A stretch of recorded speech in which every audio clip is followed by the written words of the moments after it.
Welcome to the Windows Club. If you encounter the issue where network computers are not showing in Windows 10, then either read through this article on the Windows Club or simply watch this video. I'll guide you through the resolutions. The first resolution would be to update the network adapter driver. So press the Windows key and the R button and type the command dev-mgmt.msc and hit enter. This will open the device manager window. In the list of network adapters which you would have to expand, find this adapter called Intel Wireless AC and then followed by a number.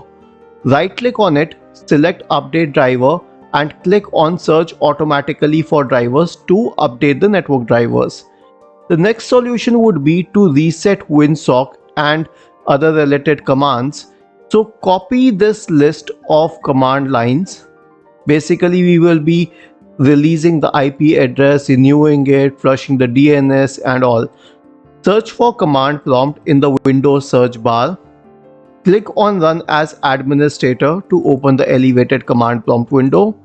Paste all of these commands at one and once the last command is executed, hit enter.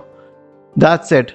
If this does not help, then you have to check the function discovery resource publication service and it should be automatic and started. So press the Windows key and the R button to open the run window.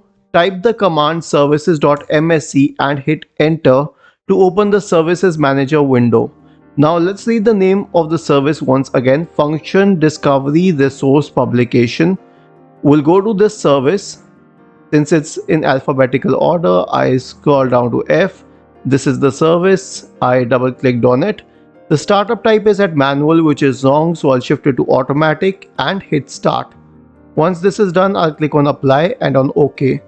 This should resolve my problem in most of the circumstances, but if not, then I can turn on the SMB1 protocol, which is not usually advised, but you can also consider that as a fix.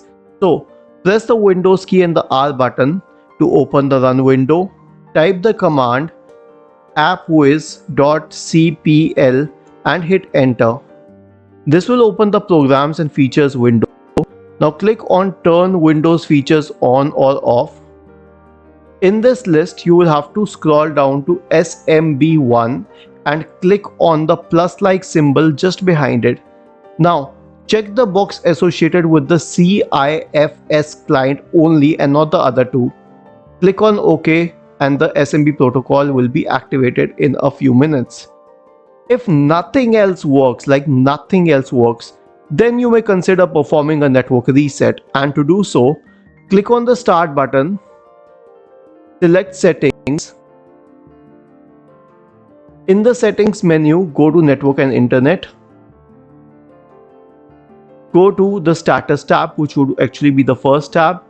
Scroll down to the network reset option and click on reset now to reset the network connection. Isn't this easy and interesting? If your issue still persists, please go to the original article on the Windows Club. Scroll down to the comment section and write your query. We will surely answer to it. Do not forget to subscribe to the channel. Thank you for watching this video and have a nice day.